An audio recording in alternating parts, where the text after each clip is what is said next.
Punjabi audio book YouTube channel ਸੁਣ ਰਹੇ ਸਾਰੇ ਸਰੋਤਿਆਂ ਨੂੰ ਫਤਿਹ ਕਰਦੀ ਹਾਂ ਜੀ। ਵਾਹਿਗੁਰੂ ਜੀ ਕਾ ਖਾਲਸਾ, ਵਾਹਿਗੁਰੂ ਜੀ ਕੀ ਫਤਿਹ। ਕਿਤਾਬ ਮਤੇ ਆਨੰਦਪੁਰ ਨਾਲ ਗੱਦਾਰੀ ਅਕਾਲੀਆਂ ਦੀ, ਭਾਗ 8ਵਾਂ, ਪੰਨਾ ਨੰਬਰ 140। ਧੋਖਾ ਨੰਬਰ 71 ਤੇ ਧਾਰਮਿਕ ਧੋਖਾ ਨੰਬਰ 11। ਸਿੰਘਾਂ ਵਿੱਚ ਪੰਥਕ ਆਜ਼ਾਦ ਹਸਤੀ ਦਾ ਅਹਿਸਾਸ ਕਾਇਮ ਰੱਖਣਾ ਅਤੇ ਅਜਿਹਾ ਦੇਸ਼ ਕਾਲ ਘੜਨਾ ਜਿਸ ਵਿੱਚ ਸਿੱਖ ਪੰਥ ਦੇ ਕੌਮੀ ਜਜ਼ਬੇ ਤੇ ਕੌਮੀਅਤ ਦਾ ਪ੍ਰਗਟਾਓ ਪੂਰਨ ਤੌਰ ਤੇ ਮੂਰਤੀਮਾਨ ਤੇ ਪ੍ਰਜਵਲਿਤ ਹੋ ਸਕੇ। ਸ਼੍ਰੋਮਣੀ ਅਕਾਲੀ ਦਲ ਨੇ ਆਪਣੇ ਮਨੋਰਥ ਦੇ ਨੰਬਰ 2 ਵਿੱਚ ਕੁੱਲ 3 ਅਹਿਦ ਲਏ ਹਨ, ਜੋ ਇੰਜ ਹਨ: 1. ਸਿੰਘਾਂ ਵਿੱਚ ਆਜ਼ਾਦ ਹਸਤੀ ਦਾ ਅਹਿਸਾਸ ਕਾਇਮ ਰੱਖਣਾ, ਅਤੇ 2. ਅਜਿਹਾ ਦੇਸ਼ ਕਾਲ ਘੜਨਾ, 3. ਜਿਸ ਵਿੱਚ ਸਿੱਖ ਪੰਥ ਦੇ ਕੌਮੀ ਜਜ਼ਬੇ ਤੇ ਕੌਮੀਅਤ ਦਾ ਪ੍ਰਗਟਾਓ ਪੂਰਨ ਤੌਰ ਤੇ ਮੂਰਤੀਮਾਨ ਤੇ ਪ੍ਰਜਵਲਿਤ ਹੋ ਸਕੇ। ਇਸ ਮੱਦ ਸੰਬੰਧੀ ਇਸ ਦੇ ਰਾਜਨੀਤਿਕ ਪੱਖ ਵਿੱਚ ਕੀਤੇ ਗਏ ਧੋਖੇ ਦੀ ਮੈਂ ਗੱਲ ਕਰ ਚੁੱਕਾ ਹਾਂ। ਇੱਥੇ ਹੁਣ ਮੈਂ ਸਿਰਫ ਧਾਰਮਿਕ ਪੱਖ ਦੀ ਗੱਲ ਕਰਨਾ ਉਚਿਤ ਸਮਝਦਾ ਹਾਂ। ਇਸ ਮੱਦ ਦੇ ਪਹਿਲੇ ਸਿਧਾਂਤ ਸਿੰਘਾਂ ਵਿੱਚ ਆਜ਼ਾਦ ਹਸਤੀ ਦਾ ਅਹਿਸਾਸ ਕਾਇਮ ਰੱਖਣਾ ਲਈ ਇਹ ਅਤਿ ਲੋੜੀਂਦੀ ਗੱਲ ਸੀ ਕਿ ਸ਼੍ਰੋਮਣੀ ਅਕਾਲੀ ਦਲ ਆਪਣੀ ਕਾਇਮੀ ਦੇ 90 ਸਾਲਾਂ ਵਿੱਚ ਵੀ ਖਾਲਸਾ ਪੰਥ ਦੇ ਪ੍ਰਗਟਾਓ ਲਈ ਲੋੜੀਂਦੀਆਂ ਪਹਿਲ ਆਧਾਰਿਤ ਲੋੜਾਂ ਵੀ ਪੂਰੀਆਂ ਨਹੀਂ ਕਰ ਸਕਿਆ। ਜਿਵੇਂ ਪਹਿਲੀ, ਲੋਕਤੰਤਰੀ ਨਾਨਕਸ਼ਾਹੀ ਰੋਲ ਮਾਡਲ ਪ੍ਰਗਟ ਨਹੀਂ ਕਰ ਸਕਿਆ, ਨਾ ਹੀ ਖੁਦ ਅਪਣਾ ਸਕਿਆ। ਦੂਜਾ, ਸ਼੍ਰੋਮਣੀ ਅਕਾਲੀ ਦਲ ਨੇ ਆਪਣੇ 90 ਸਾਲਾਂ ਦੇ ਇਤਿਹਾਸ ਵਿੱਚ ਜਿੰਨੇ ਵੀ ਧਰਮ ਦੇ ਨਾਮ ਤੇ ਅਤੇ ਪੰਥ ਖਤਰੇ ਵਿੱਚ ਆ ਕੇ ਮੋਰਚੇ ਲਾਏ, ਉਹਨਾਂ ਸਭਨਾਂ ਨੂੰ ਹੀ ਉਸ ਆਸ਼ੇ ਅਤੇ ਨਿਸ਼ਾਨੇ ਨੂੰ ਪੂਰਾ ਕੀਤੇ ਬਿਨਾਂ ਹੀ, ਕੋਈ ਵੀ ਪ੍ਰਾਪਤੀ ਹਾਸਲ ਕੀਤੇ ਬਿਨਾਂ ਹੀ ਅਧਵਾਟੇ ਜਾਂ ਤਾਂ ਛੱਡ ਦਿੱਤਾ ਜਾਂ ਉਸ ਦਾ ਰੁਖ ਹੀ ਬਦਲ ਕੇ ਧਰਮ ਅਤੇ ਪੰਥ ਨੂੰ ਧੋਖਾ ਦਿੱਤਾ ਹੈ। ਤੀਜਾ, ਸਿੱਖ ਸੱਭਿਅਤਾ ਨੂੰ ਨਾ ਅਪਣਾ ਸਕਿਆ ਤੇ ਨਾ ਹੀ ਲਾਗੂ ਕਰਵਾ ਸਕਿਆ, ਇਸ ਦੇ ਬਦਲ ਦੇ ਰੂਪ ਵਿੱਚ ਪੰਜਾਬੀਅਤ ਨੂੰ ਖੜਾ ਕਰ ਦਿੱਤਾ ਹੈ। ਚੌਥਾ, ਗੁਰਮੁਖ ਸੱਭਿਆਚਾਰ ਦੇ ਨੈਣ ਨਕਸ਼, ਨੁਹਾਰ ਅਤੇ ਆਚਰਣਕ ਵਿਵਹਾਰ ਨੂੰ, ਜਿਸ ਨੂੰ ਖਾਲਸੇ ਨੇ ਗੁਰੂ ਕਾਲ ਤੋਂ ਲੈ ਕੇ ਅੰਗਰੇਜ਼ ਦੇ ਪੰਜਾਬ ਵਿੱਚ ਆਉਣ ਤੱਕ ਸੰਭਾਲ ਕੇ ਰੱਖਿਆ ਅਤੇ ਆਪਣੇ ਤੇ ਬਹੁਤ ਹੱਦ ਤੱਕ ਲਾਗੂ ਕੀਤਾ ਹੋਇਆ ਸੀ, ਨੂੰ ਮੁਕਾ ਦਿੱਤਾ ਤੇ ਮਨਮਤ ਦਾ ਹਾਮੀ ਬਣ ਗਿਆ। ਇਸ ਦੇ ਮੁਕਾਬਲੇ ਤੇ ਪੰਜਾਬੀਅਤ ਨੂੰ ਸਥਾਪਿਤ ਕੀਤਾ ਹੈ। ਪੰਜਵਾਂ, ਸਿੱਖ ਕੌਮੀਅਤਾਂ ਦੀ ਥਾਂ ਤੇ ਪੰਜਾਬੀ ਕੌਮ ਦਾ ਸੰਕਲਪ ਖੜਾ ਕੀਤਾ ਹੈ। ਸਭ ਤੋਂ ਵੱਡੀ ਅਤੇ ਅਹਿਮ ਗੱਲ ਇਹ ਕਿ ਇਹਨਾਂ ਮੋਰਚਿਆਂ ਅਤੇ ਅਕਾਲੀ ਦਲ ਦੀ ਕਾਲ ਤੇ ਜਿਨ੍ਹਾਂ ਸਿੰਘਾਂ ਅਤੇ ਅਕਾਲੀ ਵਰਕਰਾਂ ਨੇ ਕੁਰਬਾਨੀਆਂ ਸ਼ਹੀਦੀਆਂ ਦਿੱਤੀਆਂ, ਉਹਨਾਂ ਸਭਨਾਂ ਨੂੰ ਹਮੇਸ਼ਾ ਬਿਨਾਂ ਕਿਸੇ ਵੀ ਪ੍ਰਾਪਤੀ ਨੂੰ ਕੀਤੇ ਰੋਲਿਆ ਅਤੇ ਖੱਜਲ ਖੁਆਰ ਕਰਵਾ ਕੇ ਬਰਬਾਦ ਕਰ ਦਿੱਤਾ। ਉਹਨਾਂ ਦੇ ਟੱਬਰਾਂ ਤੱਕ ਦੀ ਸਾਰ ਨਹੀਂ ਲਈ ਗਈ। ਸਿਰਫ ਅਤੇ ਕੇਵਲ ਆਪਣੀ ਸੱਤਾ, ਚੌਧਰ ਅਤੇ ਕੁਰਸੀ ਦਾ ਧਿਆਨ ਰੱਖਿਆ ਗਿਆ।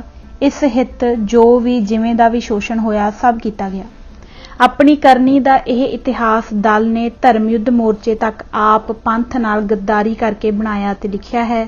ਇੰਜ ਸਿੱਖਾਂ ਦੇ ਮਨਾਂ ਵਿੱਚ ਆਜ਼ਾਦ ਹਸਤੀ ਕਾਇਮ ਰੱਖਣ ਦੀ ਬਜਾਏ ਅਕਾਲੀ ਦਲ ਦੇ ਅਜਿਹੇ ਵਤੀਰੇ ਨੇ ਸਿੱਖਾਂ ਵਿੱਚ ਆਪਣੀ ਆਜ਼ਾਦ ਹਸਤੀ ਪ੍ਰਤੀ ਉਪਰਾਮਤਾ, ਵਿਸ਼ਵਾਸਹੀਣਤਾ, ਬੇਭਰੋਸਗੀ ਪੈਦਾ ਕਰਕੇ ਇਸ ਮਾਰਗ ਤੇ ਚੱਲਣ ਦੀ ਰੁਚੀ ਹੀ ਮੁਕਾ ਦਿੱਤੀ ਹੈ। ਸ਼੍ਰੋਮਣੀ ਅਕਾਲੀ ਦਲ ਅਤੇ ਸ਼੍ਰੋਮਣੀ ਗੁਰਦੁਆਰਾ ਪ੍ਰਬੰਧਕ ਕਮੇਟੀ ਨੇ ਇਹਨਾਂ ਦੇ ਪ੍ਰਬੰਧ ਅਧੀਨ ਚੱਲ ਰਹੀਆਂ ਵਿਦਿਅਕ ਸੰਸਥਾਵਾਂ ਅਤੇ ਖਾਲਸਾ ਕਾਲਜਾਂ ਨੇ ਅੱਜ ਤੱਕ ਪੰਥ ਦੀ ਆਜ਼ਾਦ ਹਸਤੀ ਤੇ ਇੱਕ ਵੀ ਆਲਮੀ ਪੱਧਰ ਦਾ ਮਿਆਰੀ ਥੀਸਿਸ, ਕੋਈ ਵੀ PhD, ਕੋਈ ਕਿਤਾਬ ਨਹੀਂ ਲਿਖਵਾਈ ਹੈ। ਪੰਥ ਦੀ ਆਜ਼ਾਦ ਹਸਤੀ ਨੂੰ ਸਮਝਾਉਣ ਅਤੇ ਬਣਾਉਣ ਲਈ ਇਸ ਦੇ ਹਿੱਤ ਵਿੱਚ ਲੋੜੀਂਦਾ ਵਿਦਿਅਕ ਅਦਾਰਿਆਂ ਵਿੱਚ ਕੋਈ ਸਿਲੇਬਸ ਤੱਕ ਤਿਆਰ ਨਹੀਂ ਕਰਵਾਇਆ ਹੈ। ਪੰਥ ਵਿੱਚ ਆਜ਼ਾਦ ਹਸਤੀ ਦਾ ਅਹਿਸਾਸ ਜਗਾਉਣ ਲਈ ਸ਼੍ਰੋਮਣੀ ਪਹਿਲ ਆਧਾਰਿਤ ਲੋੜ ਬੁਨਿਆਦੀ ਮੁੱਢਲੇ ਟੂਲ ਦੇ ਤੌਰ ਤੇ ਕੋਈ ਵੀ ਗ੍ਰੰਥ ਸਾਹਮਣੇ ਨਹੀਂ ਲਿਆਂਦਾ ਗਿਆ। ਅੱਜ ਤੱਕ ਅਕਾਲੀ ਦਲ ਦੇ ਕਿਸੇ ਵੀ ਸਮਾਗਮ ਵਿੱਚ, ਸ਼੍ਰੋਮਣੀ ਗੁਰਦੁਆਰਾ ਪ੍ਰਬੰਧਕ ਕਮੇਟੀ ਦੇ ਕਿਸੇ ਵੀ ਸਮਾਗਮ ਵਿੱਚ, ਕਿਸੇ ਵੀ ਗੁਰਦੁਆਰਾ ਸਾਹਿਬ ਵਿੱਚ ਇਸ ਸੰਬੰਧੀ ਕੋਈ ਵੀ ਸਿਲਸਿਲੇਵਾਰ ਵਿਚਾਰ ਲੜੀ ਅਤੇ ਕਥਾ ਲੜੀ ਆਰੰਭ ਨਹੀਂ ਕੀਤੀ ਗਈ ਹੈ। ਸ਼੍ਰੀ ਦਰਬਾਰ ਸਾਹਿਬ ਤੋਂ ਜੂਨ 84 ਤੋਂ ਬਾਅਦ ਰਾਗੀ ਸਿੰਘਾਂ ਵੱਲੋਂ ਪੰਥ ਦੇ ਜਜ਼ਬੇ ਨੂੰ ਵੇਖਦੇ ਹੋਏ ਆਪਣੀ ਖੁਦ ਦੀ ਆਤਮਾ ਦੀ ਆਵਾਜ਼ ਤੋਂ ਪ੍ਰੇਰਿਤ ਹੋ ਕੇ ਜਿਹੜੇ ਚੜ੍ਹਦੀ ਕਲਾ ਵਾਲੇ ਗੁਰਬਾਣੀ ਦੇ ਸ਼ਬਦ ਗਾਉਣੇ ਆਰੰਭ ਕੀਤੇ ਸਨ, ਸ਼੍ਰੋਮਣੀ ਅਕਾਲੀ ਦਲ ਦੀ ਲੀਡਰਸ਼ਿਪ ਅਤੇ ਸ਼੍ਰੋਮਣੀ ਗੁਰਦੁਆਰਾ ਪ੍ਰਬੰਧਕ ਕਮੇਟੀ ਦੇ ਮੈਂਬਰਾਂ ਤੇ ਪ੍ਰਧਾਨਾਂ ਨੇ ਤਾਂ ਉਹ ਵੀ ਬੰਦ ਕਰਵਾ ਦਿੱਤੇ ਹਨ। ਹੁਣ ਦਿੱਲੀ ਸਿੱਖ ਗੁਰਦੁਆਰਾ ਪ੍ਰਬੰਧਕ ਕਮੇਟੀ ਤੇ ਕਬਜ਼ਾ ਕਰ ਲੈਣ ਤੋਂ ਬਾਅਦ ਗੁਰਮਤ ਨੂੰ ਸਿੱਖੀ ਆਦੇਸ਼ਾਂ ਅਤੇ ਰਹਿਤ ਅਨੁਸਾਰ ਪ੍ਰਮਾਣਿਤ ਕਰਨ ਵਾਲੇ ਸਿੱਖ ਇਤਿਹਾਸਕ ਪ੍ਰਮਾਣ ਅਤੇ ਅਜੋਕੀ ਸਿੱਖ ਦਸ਼ਾ ਦੇ ਕਾਰਨਾਂ ਨੂੰ ਸਮਝਾਉਣ ਵਾਲੀਆਂ ਹਕੀਕੀ ਅਤੇ ਸੱਚੀਆਂ ਉਦਾਹਰਨਾਂ ਕਥਾ ਵਿੱਚ ਦੇਣ ਤੇ ਵੀ ਪਾਬੰਦੀ ਲਾ ਦਿੱਤੀ ਹੈ। ਇਸ ਪੱਖ ਵਿੱਚ ਤਾਂ ਧੋਖਿਆਂ ਦੀ ਅਜਿਹੀ ਲੰਮੀ ਲੜੀ ਹੈ ਜਿਸ ਦਾ ਅੰਤ ਹੀ ਨਹੀਂ ਹੁੰਦਾ। ਮੁਹੱਲੇ, ਪਿੰਡ ਜਾਂ ਕਲੋਨੀ ਦੇ ਕਿਸੇ ਵੀ ਗੁਰਦੁਆਰੇ ਦੀ ਗੱਲ ਹੀ ਛੱਡ ਦਿਓ, ਨਿਘਾਰਵਾਦੀ ਅਤੇ ਕਮਤਰੀ ਦੀ ਸ਼ਿਕਾਰ ਸਿੱਖ ਮਾਨਸਿਕਤਾ ਦਾ ਅਜਿਹਾ ਹੜ ਵਗਾ ਦਿੱਤਾ ਹੈ ਕਿ ਹੁਣ ਤਾਂ ਨਿੱਜੀ ਤੌਰ ਤੇ ਵੀ ਕਿਸੇ ਸਿੱਖ ਨਾਲ ਪੰਥ ਦੀ ਆਜ਼ਾਦ ਹਸਤੀ ਬਾਰੇ ਵਿਚਾਰ ਵਟਾਂਦਰਾ ਕਰਨਾ ਸੰਭਵ ਨਹੀਂ ਰਿਹਾ ਹੈ। ਧੋਖਾ ਨੰਬਰ 72 ਤੇ ਧਾਰਮਿਕ ਧੋਖਾ ਨੰਬਰ 12। ਅਨੰਦਪੁਰ ਸਾਹਿਬ ਮਤੇ ਅਤੇ ਅਕਾਲੀ ਦਲ ਦੇ ਮਨੋਰਥ ਨੰਬਰ 2 ਦੇ ਦੂਜੇ ਸਿਧਾਂਤ ਦੇ ਸਬੰਧ ਵਿੱਚ, ਜਿਸ ਵਿੱਚ ਅਕਾਲੀ ਦਲ ਅਹਿਦ ਕਰਦਾ ਹੈ ਕਿ ਅਜਿਹਾ ਦੇਸ਼ ਕਾਲ ਘੜਨਾ ਦਾ ਸਬੰਧ ਹੈ, ਤਾਂ ਇਸ ਸਬੰਧੀ ਸਿੱਖ ਸਟੇਟ ਹਿੱਤ 1947 ਤੋਂ ਪਹਿਲਾਂ ਸ਼੍ਰੋਮਣੀ ਗੁਰਦੁਆਰਾ ਪ੍ਰਬੰਧਕ ਕਮੇਟੀ ਵਿੱਚ ਮਤਾ ਨੰਬਰ 18 ਮਿਤੀ 9 ਮਾਰਚ 1946 ਨੂੰ ਸਰਵਸੰਮਤੀ ਨਾਲ ਪਾਸ ਹੋਇਆ ਹੈ, ਜਿਸ ਨੂੰ ਅਕਾਲੀ ਦਲ ਭੁੱਲ ਗਿਆ ਹੈ। ਮੈਂ ਅਜਿਹਾ ਨਹੀਂ ਮੰਨਦਾ। ਇਤਿਹਾਸ ਵਿੱਚ ਅਤੇ ਵਰਤਮਾਨ ਵਿੱਚ ਸਿੱਖ ਲੀਡਰਾਂ ਦੀ, ਅਕਾਲੀ ਦਲ ਦੀ ਆਰੰਭ ਤੋਂ ਹੀ ਇਹ ਫਿਤਰਤ ਚੱਲਦੀ ਮੈਂ ਆਮ ਕਰਕੇ ਵੇਖਦਾ ਆ ਰਿਹਾ ਹਾਂ ਕਿ ਇਹ ਆਪੋ ਆਪਣੀ ਚੌਧਰ ਨੂੰ ਹਥਿਆਉਣ ਅਤੇ ਸੱਤਾ ਤੇ ਜ਼ਬਰੀ ਕਬਜ਼ਾ ਜਮਾਉਣ ਲਈ ਵੱਡੀ ਤੋਂ ਵੱਡੀ ਅਤੇ ਜਜ਼ਬਾਤੀ ਗੱਲਾਂ ਕਰਨ ਵਿੱਚ ਮੁਹਾਰਤ ਰੱਖਦੇ ਆਏ ਹਨ, ਤੇ ਜਦੋਂ ਹੀ ਇਹਨਾਂ ਨੂੰ ਆਪਣੀ ਮਨਚਾਹੀ ਸੱਤਾ ਅਤੇ ਚੌਧਰ ਮਿਲ ਜਾਂਦੀ ਰਹੀ ਹੈ, ਇਹ ਬਾਂਦਰ ਭੁਆਂਟਣੀ ਮਾਰਦੇ ਰਹੇ ਹਨ। 1947 ਤੋਂ ਬਾਅਦ ਅਕਾਲੀ ਦਲ ਨੇ ਮਾਸਟਰ ਤਾਰਾ ਸਿੰਘ ਦੀ ਅਗਵਾਈ ਵਿੱਚ ਫਿਰ ਸਿੱਖ ਸਟੇਟ ਦੀ ਗੱਲ ਆਰੰਭ ਕੀਤੀ ਤੇ ਇਸ ਹਿੱਤ ਅੰਦੋਲਨ ਵੀ ਛੇੜਿਆ ਗਿਆ, ਜੋ ਅਧਵਾਟੇ ਹੀ ਛੱਡ ਦਿੱਤਾ ਗਿਆ। ਸ਼੍ਰੋਮਣੀ ਕਮੇਟੀ ਦੇ ਪ੍ਰਧਾਨ ਸ਼੍ਰੀ ਗੁਰਚਰਨ ਸਿੰਘ ਟੋੜਾ ਦੀ ਅਗਵਾਈ ਵਿੱਚ ਸ਼੍ਰੋਮਣੀ ਕਮੇਟੀ ਨੇ ਫਿਰ ਮਤਾ ਪਾਸ ਕੀਤਾ, ਪਰ ਇਸ ਤੋਂ ਅੱਗੇ ਇਸ ਦੀਆਂ ਲੋੜਾਂ ਪੂਰੀਆਂ ਕਰਨ ਲਈ ਕਦੇ ਵੀ ਕੁਝ ਨਹੀਂ ਕੀਤਾ। ਇਤਨਾ ਹੀ ਨਹੀਂ, ਪੰਜਾਬੀ ਸੂਬਾ ਬਣਨ ਤੋਂ ਬਾਅਦ, ਮੈਂ ਫਿਰ ਦੁਹਰਾ ਰਿਹਾ ਹਾਂ ਕਿ ਪੰਜਾਬੀ ਸੂਬਾ ਬਣਨ ਤੋਂ ਬਾਅਦ ਪੰਜਾਬ ਵਿੱਚ ਜਿਹੜੀਆਂ ਪਹਿਲੀਆਂ ਲੋਕਤੰਤਰੀ ਚੋਣਾਂ ਪੰਜਾਬ ਰਾਜ ਦੀ ਸੱਤਾ ਲੋਕਾਂ ਦੀ ਚੁਣੀ ਹੋਈ ਸਰਕਾਰ ਨੂੰ ਦੇਣ ਹਿੱਤ ਹੋਈਆਂ, ਉਸ ਵਿੱਚ ਵੀ ਅਕਾਲੀ ਦਲ ਨੇ ਸਿੱਖ ਹੋਮਲੈਂਡ ਜਾਂ ਸਿੱਖਸਤਾਨ ਲਈ ਲੋਕਾਂ ਤੋਂ ਵੋਟ ਮੰਗੀ। ਅਕਾਲੀ ਦਲ ਦੇ ਚੋਣ ਮਨੋਰਥ ਪੱਤਰ 1967 ਦੀ ਇਹ ਗਵਾਹੀ ਮੈਂ ਉਸ ਦੇ ਸਫ਼ਾ ਨੰਬਰ 7 ਅਤੇ 8 ਤੋਂ ਦੇ ਰਿਹਾ ਹਾਂ, ਜੋ ਇੰਜ ਹੈ। ਸਿੱਖ ਦ੍ਰਿੜ ਨਿਸ਼ਚਾ ਕਰਦੇ ਹਨ ਕਿ ਉਹ ਹਰ ਹਲਾਲ ਹੀਲੇ ਅਤੇ ਹਰ ਯੋਗ ਸ਼ਕਤੀ ਦੇ ਪ੍ਰਯੋਗ ਦੁਆਰਾ ਸਿੱਖ ਪੰਥ ਉੱਤੇ ਕੀਤੇ ਜਾ ਰਹੇ ਮਾਰੂ ਹਮਲਿਆਂ ਦਾ ਭਰਪੂਰ ਮੁਕਾਬਲਾ ਕਰਨਗੇ। ਇਸ ਵਾਸਤੇ ਸਿੱਖ ਮੰਗ ਕਰਦੇ ਹਨ ਕਿ ਹੇਠ ਲਿਖੇ ਕਦਮ ਫੌਰਨ ਉਠਾਏ ਜਾਣ ਤਾਂ ਕਿ ਸਿੱਖ ਹਿੰਦੁਸਤਾਨ ਦੇ ਸ਼ਹਿਰੀ ਰਹਿੰਦਿਆਂ ਹੋਇਆਂ ਸਤਿਕਾਰ ਭਰਿਆ ਅਤੇ ਆਜ਼ਾਦ ਜੀਵਨ ਬਿਤਾ ਸਕਣ, ਪੰਜਾਬ ਵਿੱਚ ਆ ਜਾਣ ਅਤੇ ਇਉਂ ਸਿੱਖ ਹੋਮਲੈਂਡ ਅਥਵਾ ਸਿੱਖਸਤਾਨ ਦੀ ਨੀਂਹ ਭਾਰਤ ਦੇ ਵਿਧਾਨਕ ਢਾਂਚੇ ਦੇ ਅੰਦਰ ਰੱਖੀ ਜਾਵੇ। ਇਸ ਚੋਣ ਮੈਨੀਫੈਸਟੋ ਤੇ ਮੰਗੇ ਗਏ ਲੋਕ ਫਤਵੇ ਤੋਂ ਬਾਅਦ ਸਰਕਾਰ ਜਸਟਿਸ ਗੁਰਨਾਮ ਸਿੰਘ ਦੀ ਅਗਵਾਈ ਵਿੱਚ ਅਕਾਲੀ ਦਲ ਦੀ ਹੀ ਬਣੀ ਤੇ ਇਸ ਤੋਂ ਬਾਅਦ ਅਕਾਲੀ ਦਲ ਦੇ ਹੀ ਸ਼੍ਰੀ ਲਛਮਣ ਸਿੰਘ ਗਿੱਲ ਮੁੱਖ ਮੰਤਰੀ ਬਣੇ। ਵਰਤਮਾਨ ਮੁੱਖ ਮੰਤਰੀ ਸ਼੍ਰੀ ਪ੍ਰਕਾਸ਼ ਸਿੰਘ ਬਾਦਲ ਨੇ ਵੀ ਇਸੇ ਚੋਣ ਮੈਨੀਫੈਸਟੋ ਦੇ ਆਧਾਰ ਤੇ ਲੋਕਾਂ ਤੋਂ ਸਿੱਖ ਹੋਮਲੈਂਡ ਅਤੇ ਸਿੱਖਸਤਾਨ ਲਈ ਹੀ ਵੋਟ ਮੰਗੀ ਸੀ ਤੇ ਉਹ ਵੀ ਵਿਧਾਇਕ ਬਣੇ ਸਨ। ਸਿਰਫ ਸਿੱਖ ਕੌਮ ਦੇ ਜਜ਼ਬਾਤ ਭੜਕਾ ਕੇ, ਭੜਕੇ ਜਜ਼ਬਾਤਾਂ ਨਾਲ ਆਪਣੇ ਸਵਾਰਥ ਪੂਰੇ ਕਰਕੇ ਸਿੱਖ ਕੌਮ ਨੂੰ ਨਿਰਾਸ਼ ਕਰਨ ਤੋਂ ਬਾਅਦ ਆਪ ਸੱਤਾ ਵਿੱਚ ਕਾਬਜ਼ ਹੋ ਸੱਤਾ ਸ਼ੋਸ਼ਣ ਅਤੇ ਭ੍ਰਿਸ਼ਟਾਚਾਰ ਵਿੱਚ ਲਿਪਤ ਹੋਣ ਤੋਂ ਸਿਵਾ ਪੰਥ ਲਈ ਤੇ ਕੀਤੇ ਵਾਅਦਿਆਂ ਤੇ ਮਿਲਦੇ ਲੋਕ ਫਤਵਿਆਂ ਨਾਲ ਹਮੇਸ਼ਾ ਹੀ ਗੱਦਾਰੀ ਕੀਤੀ ਹੈ। ਮੈਂ ਪਾਠਕਾਂ ਨੂੰ ਅਕਾਲੀ ਦਲ ਵੱਲੋਂ ਪਾਸ ਮਤੇ ਅਤੇ ਲੋਕ ਫਤਵਾ ਲੈਣ ਲਈ ਜਾਰੀ ਕੀਤੇ ਗਏ ਚੋਣ ਮੈਨੀਫੈਸਟੋ ਦੀ ਅਸਲ ਇਬਾਰਤ ਪੜ੍ਹਾਉਣਾ ਚਾਹੁੰਦਾ ਹਾਂ ਤਾਂ ਜੋ ਪਾਠਕ ਹੱਕ ਦੇ ਸਨਮੁਖ ਸੱਚ ਨੂੰ ਰੱਖ ਕੇ ਅਕਾਲੀ ਲੀਡਰਸ਼ਿਪ ਦੀ ਕਾਰਗੁਜ਼ਾਰੀ ਬਾਰੇ ਫੈਸਲਾ ਕਰ ਸਕਣ। 1967 ਦੇ ਅਕਾਲੀ ਦਲ ਦੇ ਚੋਣ ਮੈਨੀਫੈਸਟੋ ਦਾ ਸਫ਼ਾ ਨੰਬਰ 6 ਅਤੇ 7 ਇੰਜ ਹੈ। ਇਸ ਲਈ ਹੁਣ ਸੁਤੰਤਰ ਭਾਰਤ ਵਿੱਚ ਦੁੱਖਾਂ ਭਰੇ ਤਜਰਬਿਆਂ ਅਤੇ ਕਸ਼ਟਾਂ ਵਿੱਚੋਂ ਲੰਘਣ ਦੇ ਪਿੱਛੋਂ ਸ਼੍ਰੋਮਣੀ ਅਕਾਲੀ ਦਲ ਨੇ ਹਿੰਦੁਸਤਾਨ ਵਿੱਚ ਸਿੱਖਸਤਾਨ ਦੀ ਸਥਾਪਨਾ ਨੂੰ ਆਪਣਾ ਦ੍ਰਿੜ ਰਾਜਸੀ ਨਿਸ਼ਾਨਾ ਨਿਸ਼ਚਿਤ ਕਰ ਲਿਆ ਹੈ, ਜਿਸ ਦੀਆਂ ਕਿ ਭੂਗੋਲਿਕ ਹੱਦਾਂ ਅਤੇ ਵਿਧਾਨਕ ਪੱਧਰੀ 17ਵੀਂ ਸਰਬ ਹਿੰਦ ਅਕਾਲੀ ਕਾਨਫਰੰਸ, ਜਿਹੜੀ ਕਿ ਲੁਧਿਆਣੇ ਵਿੱਚ 11 ਦਸੰਬਰ 1966 ਨੂੰ ਹੋਈ, ਦੇ ਮਤਾ ਨੰਬਰ 1 ਵਿੱਚ ਅੰਕਿਤ ਹੈ। ਇਹ ਮਤਾ ਇਸ ਪ੍ਰਕਾਰ ਹੈ। 17ਵੀਂ ਸਰਬ ਹਿੰਦ ਅਕਾਲੀ ਕਾਨਫਰੰਸ ਦਾ 11 ਦਸੰਬਰ 1966 ਨੂੰ ਰਣਜੀਤ ਸਿੰਘ ਨਗਰ ਲੁਧਿਆਣਾ ਦਾ ਖੁੱਲ੍ਹਾ ਇਜਲਾਸ ਸ਼੍ਰੋਮਣੀ ਅਕਾਲੀ ਦਲ ਦੀ ਵਰਕਿੰਗ ਕਮੇਟੀ ਦਾ ਮਤਾ ਨੰਬਰ 2, ਜਿਹੜਾ ਕਿ 20 ਜੁਲਾਈ 1966 ਨੂੰ ਦਿੱਲੀ ਵਿਖੇ ਪ੍ਰਵਾਨ ਕੀਤਾ ਗਿਆ, ਉਸ ਨੂੰ ਸਵੀਕਾਰ ਕਰਦਾ ਹੈ ਤੇ ਉਸ ਦੀ ਪ੍ਰੋੜਤਾ ਕਰਦਾ ਹੈ, ਅਥਵਾ ਸੁਤੰਤਰ ਭਾਰਤ ਵਿੱਚ ਸਿੱਖਾਂ ਦੀ ਦੁਰਗਤੀ ਉੱਤੇ ਦੀਰਘ ਵਿਚਾਰ ਕਰਨ ਉਪਰੰਤ ਇਸ ਸਿੱਟੇ ਉੱਤੇ ਪੁੱਜਦੇ ਹਾਂ ਕਿ ਹਿੰਦੁਸਤਾਨ ਵਿੱਚ ਜਿਨ੍ਹਾਂ ਹਿੰਦੂਆਂ ਦੇ ਹੱਥ ਰਾਜ ਸੱਤਾ ਤੇ ਰਾਜ ਸ਼ਕਤੀ ਆ ਗਈ ਹੈ, ਉਹ ਸਿੱਖਾਂ ਨੂੰ ਹੀਣੇ ਅਤੇ ਦੁਬੇਲ ਬਣਾ ਕੇ ਮੁਲਕ ਦੀ ਆਉਣ ਵਾਲੀ ਤਾਰੀਖ ਦੇ ਵਹਿਣ ਵਿੱਚੋਂ ਬਾਹਰ ਕੱਢ ਦੇਣਾ ਚਾਹੁੰਦੇ ਹਨ ਅਤੇ ਇਸ ਕੁਚੇਸ਼ਟਾ ਦੀ ਪੂਰਤੀ ਲਈ ਸਰਕਾਰ ਹਿੰਦ ਨੇ ਪੰਜਾਬ ਦਾ ਪੁਨਰਗਠਨ ਅਜਿਹੇ ਢੰਗ ਨਾਲ ਕੀਤਾ ਹੈ ਕਿ ਸਿੱਖਾਂ ਨੂੰ ਮੁਲਕ ਦੇ ਇੱਕ ਛੋਟੇ ਜਿਹੇ ਖੂੰਜੇ ਵਿੱਚ ਬੰਨ੍ਹ ਕੇ ਇਉਂ ਘਟੀਆ ਜਾਤੀ ਬਣਾ ਦਿੱਤਾ ਜਾਵੇ, ਜਿਵੇਂ ਕਿ ਮੱਧਕਾਲੀਨ ਯੂਰਪ ਵਿੱਚ ਯਹੂਦੀਆਂ ਨੂੰ ਬਣਾਇਆ ਗਿਆ ਸੀ ਅਤੇ ਅੱਜ ਕੱਲ੍ਹ ਵੀ ਕੁਝ ਰੰਗਦਾਰ ਕੌਮਾਂ ਨੂੰ ਗੋਰੀਆਂ ਜਾਤੀਆਂ ਨੇ ਬਣਾ ਰੱਖਿਆ ਹੈ। ਇਸ ਲਈ ਸਿੱਖ ਦ੍ਰਿੜ ਨਿਸ਼ਚਾ ਕਰਦੇ ਹਨ ਕਿ ਉਹ ਹਰ ਹਲਾਲ ਹੀਲੇ ਅਤੇ ਹਰ ਯੋਗ ਸ਼ਕਤੀ ਦੇ ਪ੍ਰਯੋਗ ਦੁਆਰਾ ਸਿੱਖ ਪੰਥ ਉੱਤੇ ਕੀਤੇ ਜਾ ਰਹੇ ਮਾਰੂ ਹਮਲਿਆਂ ਦਾ ਭਰਪੂਰ ਮੁਕਾਬਲਾ ਕਰਨਗੇ।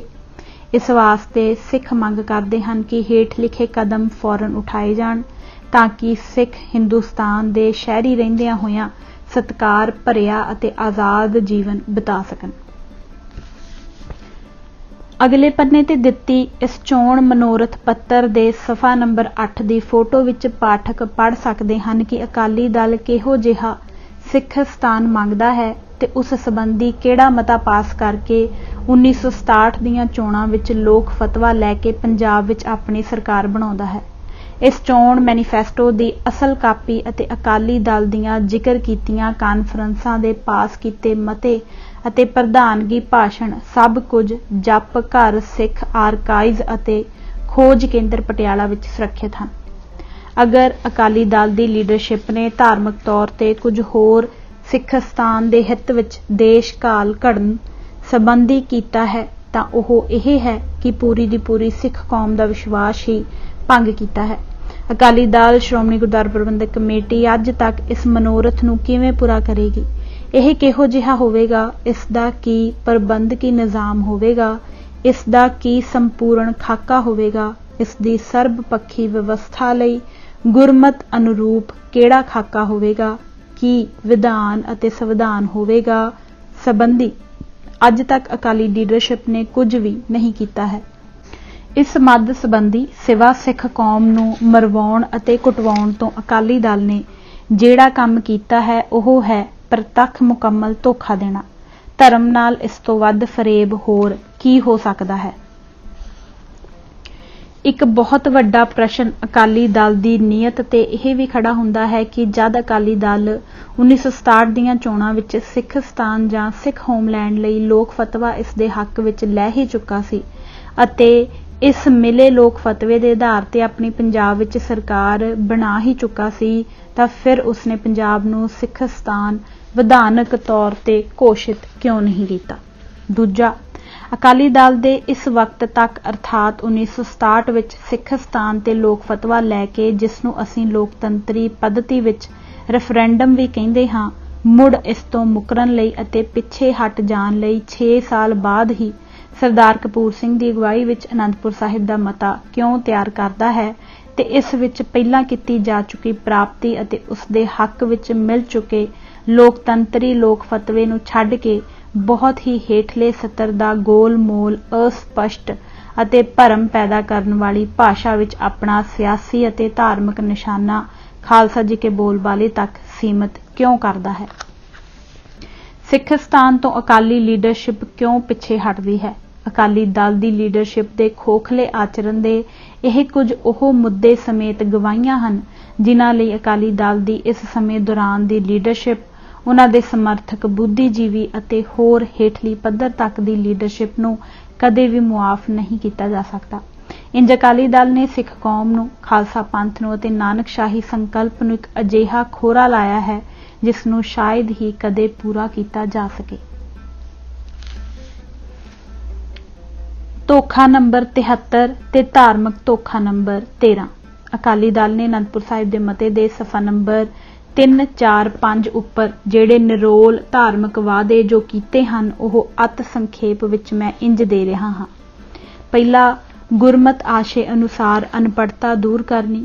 ਦੂਜਾ, ਛੂਤ ਛਾਤ ਦੇ ਵਿਤਕਰੇ ਮਿਟਾਉਣਾ। ਤੀਜਾ, ਜਾਤ ਪਾਤ ਦੀਆਂ ਵੰਡੀਆਂ ਖਤਮ ਕਰਨੀਆਂ। ਚੌਥਾ, ਨਸ਼ਿਆਂ ਤੇ ਪਾਬੰਦੀ। ਪੰਜਵਾਂ, ਵਾਹਿਗੁਰੂ ਦੀ ਵਾਹਦ ਹਸਤੀ ਦਾ ਪ੍ਰਚਾਰ ਕਰਨਾ। ਛੇਵਾਂ, ਨਾਮ ਸਿਮਰਨ ਤੇ ਗੁਰਬਾਣੀ ਦਾ ਪ੍ਰਵਾਹ ਚਲਾਉਣਾ। ਸੱਤਵਾਂ, ਸ੍ਰੀ ਗੁਰੂ ਗ੍ਰੰਥ ਸਾਹਿਬ ਉੱਤੇ ਦ੍ਰਿੜ ਨਿਸ਼ਚਾ ਕਰਾਉਣਾ। ਅੱਠਵਾਂ, ਸ੍ਰੀ ਗੁਰੂ ਗ੍ਰੰਥ ਸਾਹਿਬ ਦੇ ਉਪਦੇਸ਼ਾਂ ਤੋਂ ਲੋਕਾਂ ਨੂੰ ਵਾਕਫੀ ਕਰਾਉਣਾ। ਨੌਵਾਂ, ਸ੍ਰੀ ਗੁਰੂ ਗ੍ਰੰਥ ਸਾਹਿਬ ਦੇ ਉਪਦੇਸ਼ਾਂ ਤੇ ਅਮਲ ਕਰਾਉਣਾ। 10ਵਾਂ, ਗੁਰਮਤ ਦੀ ਸਥਾਪਤੀ ਕਰਨਾ। 11ਵਾਂ, ਸਿੱਖ ਫਲਸਫੇ ਦਾ ਪ੍ਰਚਾਰ ਕਰਨਾ। 12ਵਾਂ, ਕੀਰਤਨ ਅਤੇ 13ਵਾਂ, ਰਹਿਤ ਮਰਿਆਦਾ ਤੇ ਕਾਮਯਾਬੀ ਨਾਲ ਅਮਲ ਕਰਾਉਣਾ। 14ਵਾਂ, ਸਿੱਖ ਮਿਸ਼ਨਰੀ ਕਾਲਜ ਨੂੰ ਪ੍ਰਚਾਰ ਦੀ ਯੋਗਤਾ ਰੱਖਣ ਵਾਲੇ ਸੰਸਾਰ ਵਿਆਪੀ ਪ੍ਰਚਾਰਕ ਤਿਆਰ ਕਰਨ ਲਾਇਕ ਬਣਾਉਣਾ।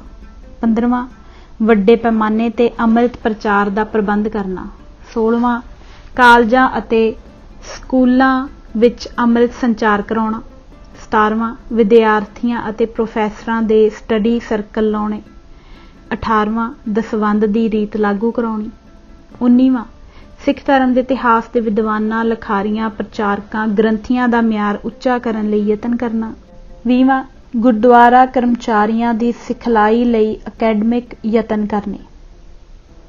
21ਵਾਂ, ਸਰਬ ਹਿੰਦ ਗੁਰਦੁਆਰਾ ਐਕਟ ਬਣਾਉਣਾ। 22ਵਾਂ, ਸਿੱਖ ਪੰਥ ਦੇ ਸਾਰੇ ਵਖਰੇਵੇਂ ਅਤੇ ਧੜੇ ਸਭ ਨੂੰ ਸਿੱਖ ਸਮਾਜ ਦਾ ਇੱਕ ਅਨਿੱਖੜਵਾਂ ਅੰਗ ਬਣਾਉਣਾ, ਜਿਵੇਂ ਨਿਰਮਲੇ, ਉਦਾਸੀ, ਪ੍ਰਾਚੀਨ ਸੰਪਰਦਾਵਾਂ ਆਦਿ। 23ਵਾਂ, ਸਾਰੇ ਸੰਸਾਰ ਦੇ ਗੁਰਦੁਆਰਾ ਪ੍ਰਬੰਧ ਨੂੰ ਇੱਕ ਲੜੀ ਵਿੱਚ ਪਰੋ ਲੈਣਾ। 24ਵਾਂ, ਸੰਸਾਰ ਪੱਧਰ ਤੇ ਇੱਕ ਮਰਿਆਦਾ ਕਾਇਮ ਕਰਨੀ। 25ਵਾਂ, ਪਾਕਿਸਤਾਨ ਦੇ ਗੁਰਦੁਆਰਿਆਂ ਦੇ ਖੁੱਲ੍ਹੇ ਦਰਸ਼ਨ ਦੀਦਾਰ ਸੰਭਵ ਬਣਾਉਣਾ ਆਦਿ। ਇਹਨਾਂ 25 ਦੇ 25 ਧਾਰਮਿਕ ਵਾਅਦਿਆਂ ਵਿੱਚੋਂ ਇੱਕ ਵੀ ਵਾਅਦਾ ਅਕਾਲੀ ਦਲ ਪੂਰਾ ਨਹੀਂ ਕਰ ਸਕਿਆ ਹੈ। ਇਹਨਾਂ ਵਿੱਚੋਂ ਮਿੱਥ ਕੇ ਅਕਾਲੀ ਦਲ ਨੇ ਜਿਹੜੇ ਆਪਣੇ ਹੀ ਕੀਤੇ ਵਾਅਦਿਆਂ ਦੇ ਉਲਟ ਕੰਮ ਆਪ ਕੀਤੇ ਹਨ, ਉਹਨਾਂ ਵਿੱਚੋਂ ਉਪਰੋਕਤ ਨੰਬਰਾਂ ਵਿੱਚੋਂ ਨੰਬਰ 12, 14, 19 ਨੂੰ ਛੱਡ ਕੇ ਬਾਕੀ ਸਭ ਦੇ ਖਿਲਾਫ ਅਤੇ ਉਹਨਾਂ ਦੇ ਬਰਾਬਰ ਮਨਮਤੀਆਂ ਨੂੰ ਅਕਾਲੀ ਦਲ ਨੇ ਆਪ ਪੈਦਾ ਕੀਤਾ ਹੈ। ਇੰਜ 73 ਧੋਖਿਆਂ ਨਾਲ ਇਹ ਉਪਰੋਕਤ 25 ਹੋਰ ਜੋੜ ਲਏ ਜਾਣ ਤਾਂ ਅਕਾਲੀ ਦਲ ਵੱਲੋਂ ਅਨੰਦਪੁਰ ਸਾਹਿਬ ਦੇ ਮਤੇ ਨਾਲ ਕੀਤੇ ਗਏ ਵਿਸਾਖਾਤਾਂ ਦੀ ਕੁੱਲ ਗਿਣਤੀ 98 ਬਣ ਜਾਂਦੀ ਹੈ। ਭਾਗ ਤੀਜਾ, ਅਨੰਦਪੁਰ ਸਾਹਿਬ ਮਤੇ ਦੀਆਂ ਭਾਰਤ ਸਰਕਾਰ ਵੱਲੋਂ ਪੂਰੀਆਂ ਕੀਤੀਆਂ ਜਾਣ ਵਾਲੀਆਂ ਮਦਾਂ। ਅਨੰਦਪੁਰ ਸਾਹਿਬ ਦੇ ਮਤੇ ਮੁਤਾਬਕ ਉਹ ਮਦਾਂ ਅਤੇ ਗੱਲਾਂ ਜਿਨ੍ਹਾਂ ਨੂੰ ਭਾਰਤ ਸਰਕਾਰ ਲਾਗੂ ਨਹੀਂ ਕਰਦੀ ਜਾਂ ਨਹੀਂ ਮੰਨਦੀ ਤੇ ਇੰਜ ਸਿੱਖਾਂ ਨਾਲ ਆਪਣੀ ਦੁਸ਼ਮਣੀ ਕੱਢਦੀ ਹੈ, ਉਹਨਾਂ ਦਾ ਅੱਡ ਤੋਂ ਵੀ ਵਿਸ਼ਲੇਸ਼ਣ ਕਰਨਾ ਬੜਾ ਜ਼ਰੂਰੀ ਹੈ। ਉਂਝ ਤਾਂ ਅਕਾਲੀ ਦਲ ਇਹੋ ਭਰਮ ਪੈਦਾ ਕਰੀ ਆ ਰਿਹਾ ਹੈ ਕਿ ਅਨੰਦਪੁਰ ਸਾਹਿਬ ਦੇ ਮਤੇ ਨੂੰ ਭਾਰਤ ਸਰਕਾਰ ਨੇ ਲਾਗੂ ਕਰਨਾ ਹੈ, ਅਕਾਲੀ ਦਲ ਨੇ ਨਹੀਂ। ਪਰ ਹੁਣ ਤੱਕ ਪਾਠਕ ਇਸ ਦੀ ਅਸਲ ਸੱਚਾਈ ਤੋਂ ਵਾਕਫ ਹੋ ਚੁੱਕੇ ਹਨ, ਇਸ ਲਈ ਉਹਨਾਂ ਮੰਗਾਂ ਜਾਂ ਮਦਾਂ ਦਾ ਵਿਸਥਾਰ ਵਿੱਚ ਪੁਣਛਾਣ ਕਰਨਾ ਜ਼ਰੂਰੀ ਹੈ ਜਿਹੜੀਆਂ ਮਦਾਂ ਦਾ ਸਬੰਧ ਭਾਰਤ ਸਰਕਾਰ ਨਾਲ ਹੀ ਹੈ। ਇਹ ਨਿਖੇੜਾ ਪਾਠਕਾਂ ਨੂੰ ਸਪਸ਼ਟ ਕਰ ਦੇਵੇਗਾ ਕਿ ਭਾਰਤ ਸਰਕਾਰ ਕਿੱਥੇ ਦੋਸ਼ੀ ਹੈ ਤੇ ਅਕਾਲੀ ਕਿੱਥੇ ਦੋਸ਼ੀ ਹਨ। ਮੱਦ ਨੰਬਰ 1, ਅਨੰਦਪੁਰ ਸਾਹਿਬ ਮਤੇ ਦੇ ਅੰਕ ਪਹਿਲਾਂ ਦੀ ਮੱਦ ਅਨੁਸਾਰ ਅਕਾਲੀ ਦਲ ਨੇ ਇਹ ਨਿਸ਼ਚਾ ਕੀਤਾ ਹੈ ਕਿ ਸ਼੍ਰੀ ਨਨਕਾਣਾ ਸਾਹਿਬ ਅਤੇ ਉਹਨਾਂ ਹੋਰ ਸਮੂਹ ਗੁਰਦੁਆਰਿਆਂ ਤੇ ਗੁਰਧਾਮਾਂ ਜਿਨ੍ਹਾਂ ਤੋਂ ਪੰਥ ਨੂੰ ਵਿਛੋੜਿਆ ਗਿਆ ਹੈ ਦੇ ਖੁੱਲ੍ਹੇ ਦਰਸ਼ਨ ਦੀਦਾਰ ਅਤੇ ਸੇਵਾ ਸੰਭਾਲ ਦਾ ਪ੍ਰਬੰਧ ਸਮੂਹ ਸਿੱਖਾਂ ਲਈ ਹਾਸਲ ਕਰਨ ਲਈ ਯਤਨ ਕਰਨਾ। ਇਸ ਅਨੁਸਾਰ ਵਰਤਮਾਨ ਦਸ਼ਾ ਇਹ ਹੈ ਕਿ ਅੱਜ ਤੱਕ ਕਿਸੇ ਵੀ ਅਕਾਲੀ ਦਲ ਦੇ ਸੰਸਦ ਮੈਂਬਰ ਨੇ ਇਸ ਮੁੱਦੇ ਸੰਬੰਧੀ ਭਾਰਤ ਦੀ ਸੰਸਦ, ਲੋਕ ਸਭਾ ਅਤੇ ਰਾਜ ਸਭਾ ਵਿੱਚ ਅਕਾਲੀ ਦਲ ਦੀ ਬਣਾਈ ਕੋਈ ਵੀ ਵਿਉਂਤ ਭਾਰਤ ਸਰਕਾਰ ਅੱਗੇ ਨਹੀਂ ਰੱਖੀ ਹੈ, ਜਦ ਕਿ ਦਲ ਵੱਲੋਂ ਸ਼੍ਰੋਮਣੀ ਕਮੇਟੀ ਦੇ ਪ੍ਰਧਾਨ ਜਥੇਦਾਰ ਟੋੜਾ ਵੀ ਲਗਾਤਾਰ ਰਾਜ ਸਭਾ ਦੇ ਸੰਸਦ ਮੈਂਬਰ ਬਣਦੇ ਰਹੇ ਹਨ। खुद अकाली दल दा प्रधान श्री प्रकाश सिंह बादल, श्री जगदेव सिंह तलवंडी, श्री सुखबीर सिंह बादल भी संसद मैंबर रहे हैं ਅਤੇ ਭਾਰਤ ਸਰਕਾਰ ਵਿੱਚ ਇਹ ਘੱਟੋ ਘੱਟ 3 ਵਾਰ ਸਰਕਾਰ ਦੇ ਭਾਈਵਾਲ ਅਤੇ ਹਿੱਸੇਦਾਰ ਵੀ ਰਹੇ ਹਨ। श्री बादल खुद कैबिनेट मंत्री भी रहे हैं। उस अवस्था ते रुतबे विच इन्हां वल्लों यह काम खुद पूरा करन अते करवाउण दे अधिकार सन, पर इन्हां ने यह काम आप भी कदे नहीं कीता है। ना ही अपनी संगनी ते भाईवाल पार्टी, पहला जनता दल फिर भारतीय जनता पार्टी दी केंद्र सरकार तो ही यह कुछ करवा सके हैं, जद कि इन्हां नाल यह दल भाईवाल सरकार पंजाब विच भी अते भारत सरकार विच भी बनाउंदा आ रहा है। इस रिकॉर्ड करके भारत दी केंद्री हुकूमत विच सरकार सिख कौम दी समद विच दोषी हुंदे होए भी अपने आप नूं बचा जाउण दे समर्थ इन्हां अकाली लीडरां ने ही बना दित्ती है। इसलिए भारत दी केंद्री हुकूमत नूं फिर चाहे ओह कांग्रेस दी होवे जां होर विरोधी धिरां दी सिखां दी दोषी होण दे बावजूद भी 100% दोषी करार नहीं दिता जा सकता अते इसलिए जिथे भारत की कांग्रेसी गैर कांग्रेसी सरकारां एक समान दोषी हैं, उत्थे नाल ही अकाली भी उतने ही दोषी साबित होंदे हैं। पंजाब सरकार नूं पंजाब विधान सभा विच एक बिल लिया के इस निमित्त अपनी पोजीशन स्पष्ट करनी चाहिदी है। इस बिल विच यह स्पष्ट प्रबंध करन दा उपराला होवे कि पंजाब राज पाकिस्तान के गुरुद्वारियां दे दर्शन दीदारां ते जाउण वाले सिख धार्मिक यात्रियां लई अटारी अते डेरा बाबा नानक तो सड़की प्रबंध करके देण लई तैयार है अते इन्हां यात्रियां लई वीजे की थां ते परमिट प्रणाली नूं अपनाउण ते जोर दिंदा है। यह काम अकाली सरकार दे पक्ष विच ही जावेगा। सड़क राहीं दर्शन दीदारे आम बन जाणगे। इतने नाल सिखां दीआं तांगां तां पूरीआं नहीं होणीआं, क्योंकि गुरधाम तां इराक, ईरान, अफगानिस्तान, चीन, तिब्बत, बंगलादेश, श्रीलंका ते अरब देशां तक फैले हुए हैं। इसलिए अकाली दल दे संसद मैंबरां नूं चाहीदा है कि ओह केंद्र विच सारे अकाली अते गैर अकाली मैंबरां दा एक धार्मिक ग्रुप बना के भारत अंदर हज कमेटी वांग ही संसार भर दे गुरुद्वारियां दे हज वांग ही सस्ते रेटां ते दर्शन दीदारे करवाउण वास्ते एक गुरुद्वारा दर्शन कमेटी सेंटर सरकार विच कायम करवाउण लई जोर पावे। इस हित सारे सिख MP सांझे तौर ते दलां दीआं वलगणां तो बाहर निकल के एकजुट हमला मारन अते इस दी पहल खुद सत्ताधारी धिर अकाली दल दा प्रदान करे। दूजा, केंद्र सरकार नाल संबंध रखदी अकाली दल दी दूजी मंग है सर्ब हिंद गुरुद्वारा एक्ट बनाउण दी, जिस संबंध विच मैं पहलां ही विचार सांझे कर चुका हाँ कि केंद्र सरकार दे एक्ट बनाउण लई सहमत होण अते खरड़े तैयार करन तो बाद हुण इस तों किवें अते क्यों अकाली दल ते श्रोमणी गुरुद्वारा प्रबंधक कमेटी खुद पिछे हट चुके हैं। तीजा, आनंदपुर साहिब मते विच केंद्र सरकार नाल संबंधित उद्योग सिरलेख हेठ एक यह मंग पन्ना नंबर 11 पैरा नंबर 3 ते लिखित है कि पब्लिक सैक्टर दे उद्योगां नूं इस तरीके नाल स्थापित किया जावे कि ओह पारदेशिक असंतुलन खत्म हो सके, जिहड़ा केंद्री सरकार दीआं भेदभाव वालियां नीतियां सदका होंद विच आ चुका है। पर इस मते विचली इस मद विच पंजाब संबंधी ना कुछ कहा गया है ते ना ही कुछ मंगिया गया है।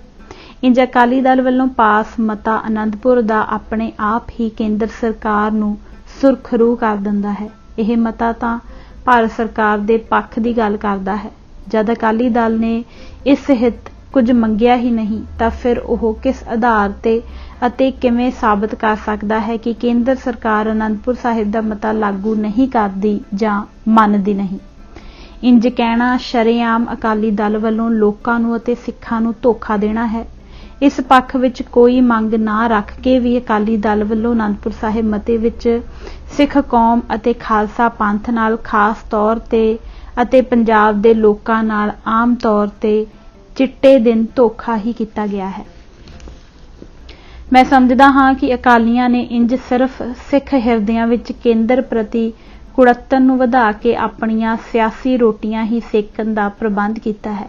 इस दा भरपूर लाहा भारत दीआं सारियां ही पार्टियां दीआं केंद्री सरकारां ने बाकी भारत विचों सिख मसले नूं उभार के वोटां बटोरन लई आपो अपने हितां विच कीता है। ਮਤੇ ਅਨੁਸਾਰ ਪਤੇ ਦੀ ਇੱਕ ਮੱਦ ਲੈ ਕੇ ਕਿਸੇ ਨੇ ਵੀ ਭਾਰਤੀ ਲੋਕਾਂ ਨੂੰ ਅਸਲ ਸੱਚ ਅਤੇ ਤੱਥ ਸਾਹਮਣੇ ਰੱਖਣ ਦੀ ਬਜਾਏ ਇਸ ਦਾ ਆਪੋ ਆਪਣੇ ਪੱਖ ਵਿੱਚ ਸਿਆਸੀ, ਹਿੰਸਕ ਅਤੇ ਅੱਤਵਾਦੀ ਸ਼ੋਸ਼ਣਕਾਰੀ ਪਹੁੰਚ ਰਾਹੀਂ ਹੀ ਆਪੋ ਆਪਣੇ ਨਿਸ਼ਾਨੇ ਫੋਂਡਣ ਨੂੰ ਤਰਜੀਹ ਦਿੱਤੀ ਹੈ।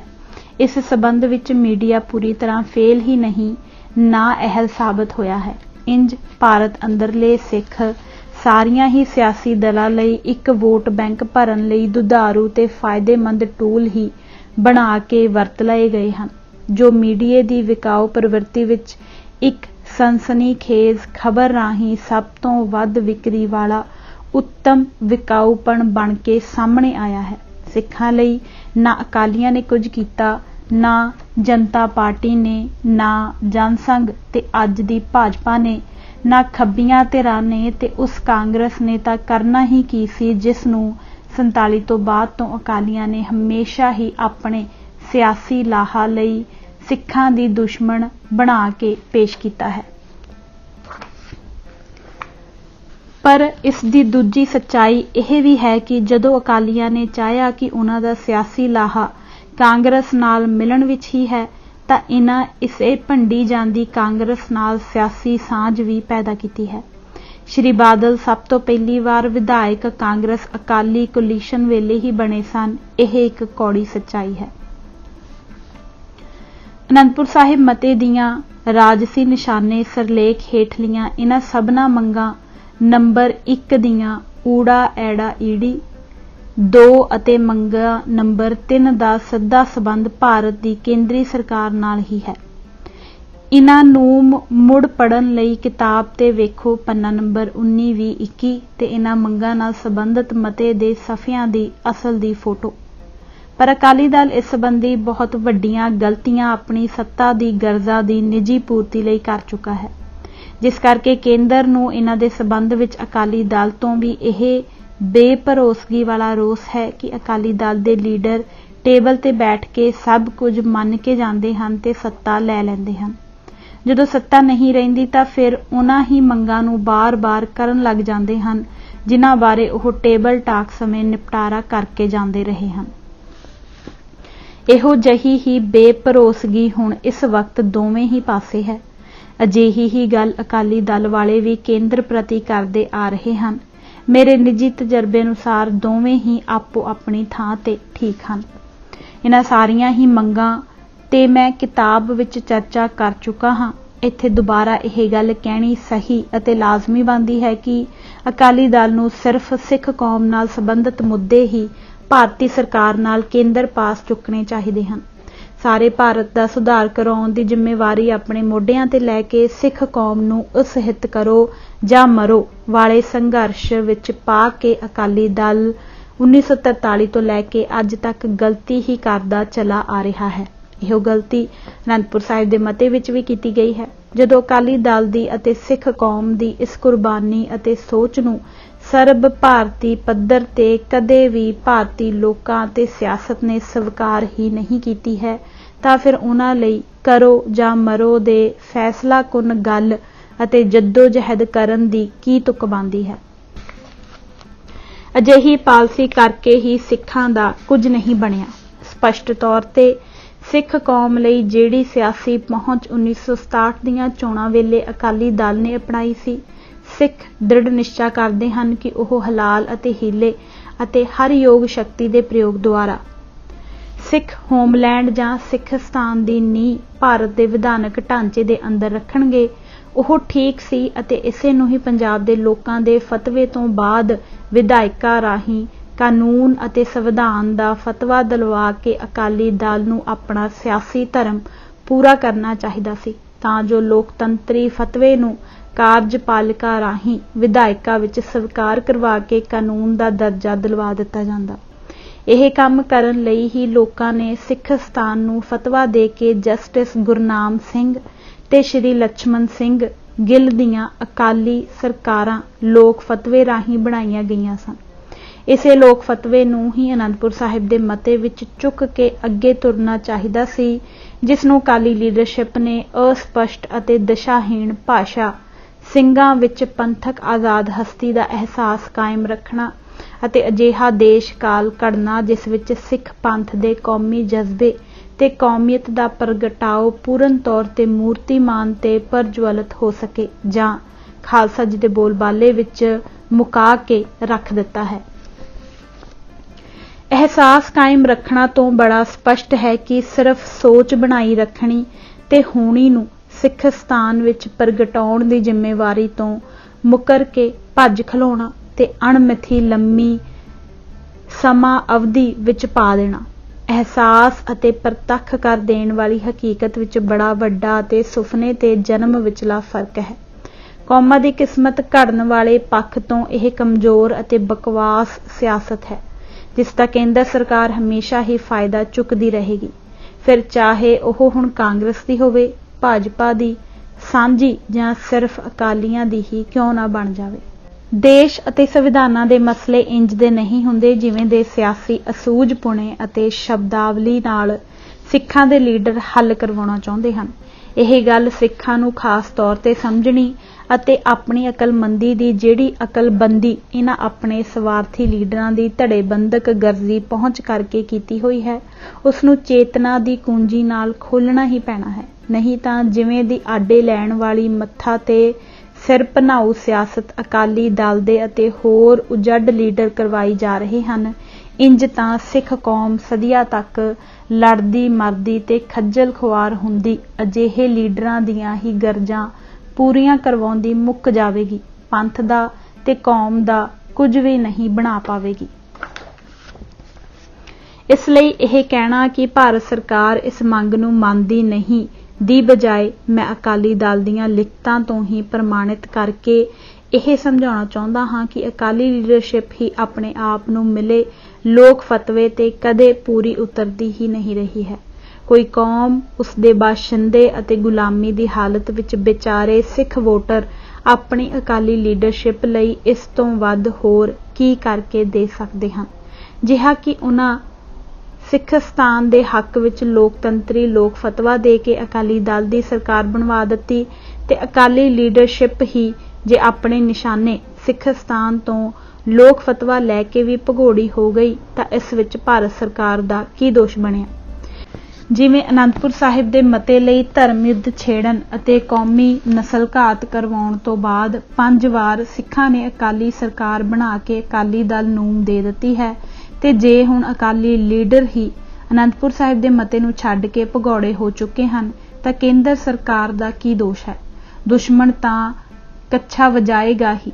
ਸਭ ਤੋਂ ਜ਼ਿਆਦਾ ਅਫਸੋਸ ਦੀ ਗੱਲ ਹੈ ਕਿ ਲੋਕਤੰਤਰ ਦੇ ਚੌਥੇ ਥੰਮ ਅਤੇ ਲੋਕਾਂ ਦੀ ਚੇਤਨਾ ਨੂੰ ਜਗਾਉਣ ਵਾਲੀ ਕਲਮ ਰੂਪੀ 5ਵੇਂ ਸ਼ਬਦ ਅੰਮ੍ਰਿਤ ਨੇ ਵੀ ਹਮੇਸ਼ਾ ਹੀ ਸਥਾਪਕਤਾ ਦਾ ਸਾਥ ਦੇ ਕੇ ਲੋਕਤੰਤਰੀ ਪ੍ਰਣਾਲੀ ਅਤੇ ਲੋਕ ਫਤਵੇ ਦਾ ਮੌਜੂ ਹੀ ਬਣਾਇਆ ਹੈ, ਲੋਕਾਂ ਦਾ ਸਾਥ ਨਹੀਂ ਦਿੱਤਾ। ਪੰਜਾਬ ਦੀ ਅਤੇ ਖਾਸ ਕਰਕੇ ਸਿੱਖ ਕੌਮ ਦੀ ਤੇ ਪੰਥ ਖਾਲਸਾ ਦੀ ਇਹੋ ਸੱਚੀ ਹੋਣੀ ਰਹੀ ਹੈ।